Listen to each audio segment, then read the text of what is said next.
Hey, this is Skip, and this is From the Fourth Row's Top 10 Movie Sequels of All Time. My first, number 10 on my list is a sequel. Basically, it's the second movie in the series, but it's kind of the best movie in the entire series, and that is Star Trek II: The Wrath of Khan. I just think that you can forget about Star Trek 1, and Star Trek 2 just brings Ricardo Montalban back to life as Khan, and boy, he comes back with a vengeance. And what a great movie! And it's got a lot of suspense and some really good battles in it. And I really like Star Trek 2: The Wrath of Khan. Now, my number 9 pick is once again a number 2 in a series, and that's Superman 2.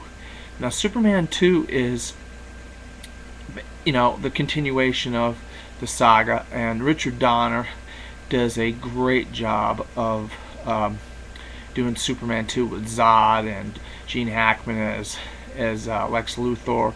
Christopher Reeve is phenomenal, and I just think Superman 2 is probably better than Superman 1, and same goes with Star Trek 2. Alright, my number 8 is, I'm going to have to go with Rocky 2. Another 2. But I think, Rocky wins against Apollo Creed at the end, and I just think Rocky 2 might even be a better movie than Rocky 1. It's got a lot of the similar elements, but, I think at the end of 1 he doesn't win, but in 2 he does win. So I just think Rocky 2 is a better overall movie than Rocky 1. But there's nothing taking anything away from Rocky 1. Unlike Star Trek 1. Oh, that was horrible. Now, my number 7 is Harry Potter and the Deathly Hallows Part 1. I mean, the Harry Potter movies are just amazing, and Harry Potter 1 was good, and Harry Potter 2. But I just think of all the Harry Potter movies now, coming up with Harry Potter and the Deathly Hallows Part 2 this week, I just think that it's just clearly the best movie of all the Harry Potters. And if we're talking about sequels, I think Harry Potter and the Deathly Hallows Part 1 is up there on the best sequels of all time. Now, number 6, I'm going to go with the 11-time Oscar winner, The Lord of the Rings: Return of the King.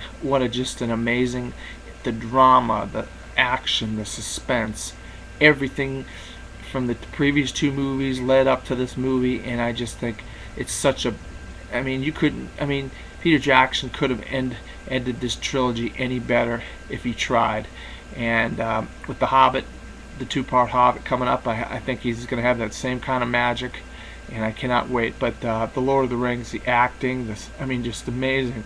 The Return of the King is just an amazing, amazing movie, and it should be up there in the top sequels of all time. Now, number 5 is a movie that a lot of people wouldn't expect to be on a list of top sequels, but AFI says it's the 51st best movie of all time. Now, if it's 51st best movie of all time, it must be one of the best sequels of all time.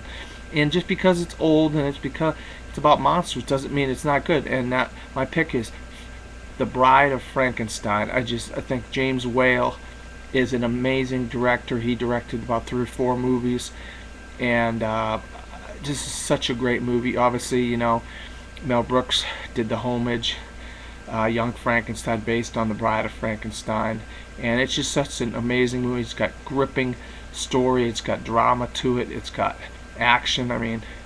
I just think you should go out and see The Bride of Frankenstein if you haven't seen it. Get it on DVD. Now, number 4 on my list of top sequels of all time is Spider-Man 2. I think just Sam Raimi did a great job with Spider-Man 1, but I think he really upped the ante with Spider-Man 2. And